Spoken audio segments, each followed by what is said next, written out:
Ray, as an EOP student. Thank you. I also like Ramona. I'm a triple major.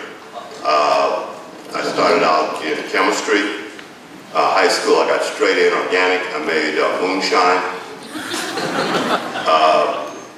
Then I got a degree in international business and in Black studies. Also, I hold the third to the last year single subject teaching credential in Black studies, as well as a master's in master's equivalency in ethnic studies, and a master's also in education and counting. I'm going to talk about the curriculum and the historical context from it. And also one of the previous speakers, I followed Benny Stewart after the strike. And what I can talk about is what we did after the strike and to build. Also, Benny and I were served also for the College of Struggle. That was a struggle too. It was like off campus going into the community. And Benny mentioned previously in discussion the basis of power. And the institution took the relationship away from the community and have you isolated on this campus, and you have a methodological discussion about it, the community. I took those principles to heart.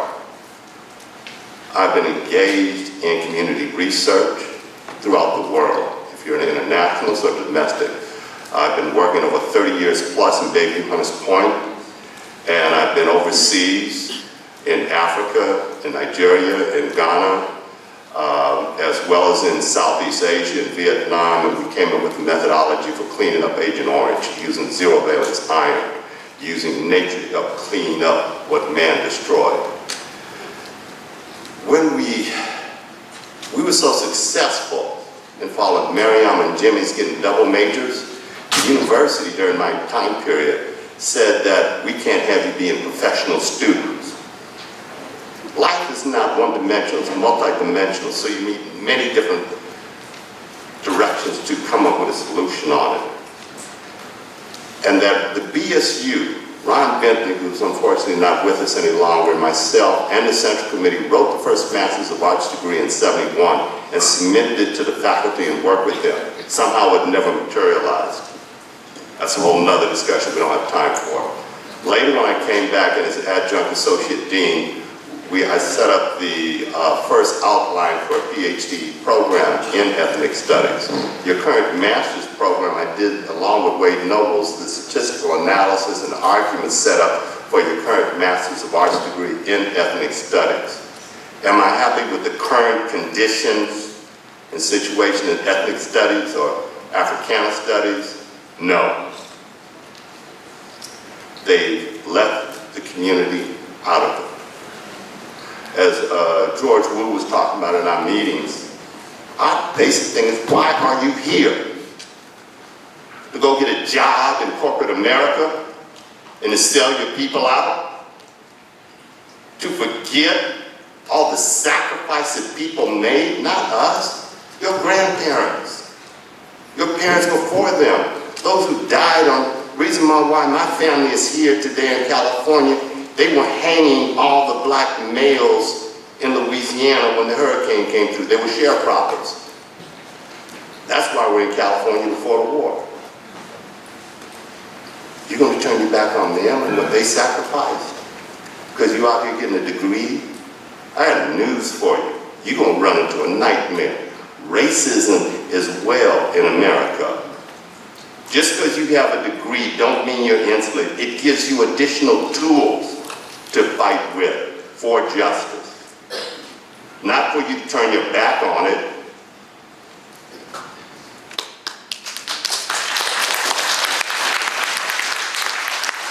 Part of my engagement in whatever field you go, whether it's arts, whether it's the sciences.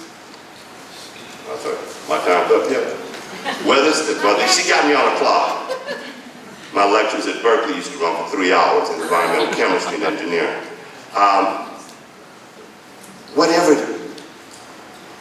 major you go into, we want you to be the best. Mediocrity is our enemy. Don't do enough just to get by. I need backup.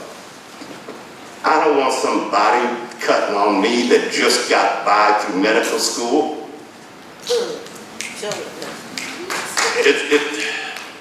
When I gave my lecture on genetic variance and population risk assessment in '95 at CDC, do you realize the medical model for risk assessment in your drugs is a 35-year-old white male? Doesn't take into account women. There's a difference between men and women if you didn't know it. There's genetic variances between the races in terms of increased susceptibility to chemical exposure. They don't take these variables into the equation. We are not part of it. So what if you play at the back end of the equation at the 95 percentile? Hell, you didn't include us in the beginning. And that is a significant contributor to the early death rates that we see. I've been working at Hunters Point for over 35 years. The highest breast rate cancer in the world during the 90s was in Hunters Point. Right now, the Air District admitted that life expectancy is 14 years less for those residents who live in Hunters Point versus someone who lives on Russian Hill. It's not by accident. The atomic bombs that were dropped on Japan and Hiroshima were shipped out of Hunters Point.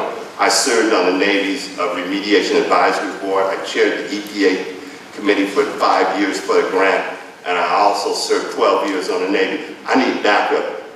I wish some of the students get in the car with us. I'll be working with Ramona and Dr. Simshai on biomarkers to then do urine analysis to see whether or not the radiation exposure or chemical exposure. I'll be doing the intake and plotting on the map to deal with cluster studies. Get in the car with us. That's what we talked about in our meeting. We need all of us to be mentors and to change the graduation rates. My time's up. Right now, and I'm gonna shut up, that they were bragging last semester that graduation rate for African Americans is 2.5%. The system is only 2% of entering black freshmen graduate, 1% for the UC. When we would get those special admission students, of 400 of us, 66% of us graduated and 50% of us went on to get advanced degrees. It breaks my heart that we don't have enough graduates. I'm pushing for you to be the leaders, to get your doctorates, so that you can make policies and make humane decisions from these unhumane systems. Thank you very much for listening to me.